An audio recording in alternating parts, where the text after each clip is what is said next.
CM AAA 2.0 নতুন update আহিছে আৰু আপোনাৰ নামটো যদি ধৰক সিলেক্ট হৈ গৈছে তেতিয়াহলে আপোনাৰ নামটো মানে আপুনি যদি পুৰণি হিতাধিকাৰী হয় বা আপুনি যদি নতুনকৈ এপ্লাই কৰিছিল 2025ত তেতিয়াহলে আপোনালোকে এতিয়া ফাৰ্স্ট আৰু সেকেন্ড কিস্তি টকাখিনি পাব।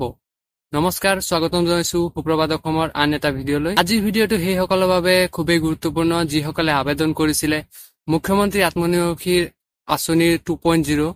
তো আপুনি যদি মুখ্যমন্ত্ৰী আত্মনিৰ্ভৰশীল আঁচনি 2.0 বাবে আবেদন কৰিছিলে তেতিয়াহলে আপোনালোকৰ বাবে এটা ভাল খবৰ আহিছে।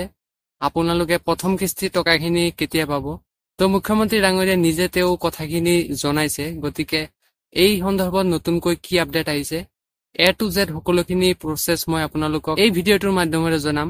আপোনালোকে ভিডিঅটো সম্পূৰ্ণকৈ চাব। চেনেলটো প্ৰথমবাৰ আহিছে সাবস্ক্ৰাইব কৰিবলৈ নাপাহৰিব। এতিয়া আপোনালোকে চাব, আপোনালোকে নিউ এপ্লাই কৰিছিল মানে আপুনি যদি 2025ত CM AAA 2.0 ইন্টাৰভিউ দিছিলে তো আপোনালোকৰ প্ৰথমতে সিলেকশনটো হ'ব লাগিব। মানে আপুনি যদি একসেপ্ট হৈ যায় তেতিয়াহে আপুনি ফাৰ্স্ট কিস্তি অৰ্থাৎ প্ৰথম কিস্তি টকাখিনি পাব।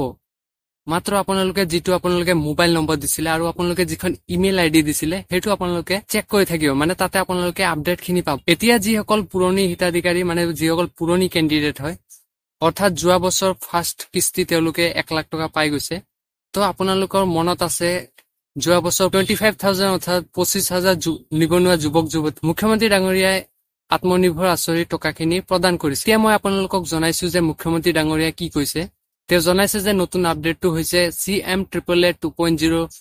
নতুন আৰু পুৰণি সকলো হিতাধিকাৰীয়ে তেওঁলোকে টকাখিনি ডিসেম্বৰ মাহত লাভ কৰিব আৰু আপোনালোকে টকাখিনি পাব। তো এতিয়া আপুনি কি কৰিব, আপুনি যিখন মোবাইল নাম্বাৰ আৰু ইমেইল আইডি দিছিলে হেতু আপোনালোকে চেক কৰিব আৰু কেতিয়া দিব অৰ্থাৎ ফাইনেল ডেট এতিয়ালৈকে যেহেতু ঘোষণা কৰা হোৱা নাই। আৰু আপোনালোকে গম পায় যে কিছুদিন আগতে অৰুণোদয়ৰ ক্ষেত্ৰতো তেনেকুৱা হৈছিলে, তেওঁলোকে ডেটটো কেইবাবাৰ আপডেট দিছিলে আৰু তাৰ পাছত অৱশেষত তেওঁলোকে টকাখিনি ৰিলিজ কৰিছিল, মানে হিতাধিকাৰীলে টকাখিনি পালে। তো এই ক্ষেত্ৰতো হ'ব পাৰে ডিসেম্বৰ বুলি জনাইছে। তো লাষ্ট উইক আই থিংক এটো কনফাৰ্ম নহয় যদিও আপোনালোকে ডিসেম্বৰৰ শেষৰ সপ্তাহটো আপোনালোকে পাব পাৰে। হয়তো তাৰ আগতে আৰু কিবা যদি আপডেট আহি যায় অফিচিয়ালি তেওঁলোকে জনাই দিয়ে যে এইটো তাৰিখত আমি টকাখিনি দিম, তো তাৰ বাবে আপুনি ভিডিঅটো এটা লাইক কৰি দিব আৰু চেনেলটো সাবস্ক্ৰাইব কৰি দিব যাতে লেটেষ্ট আপডেট আপোনালোকে মোৰ চেনেলত পাই থাকিব পাৰে।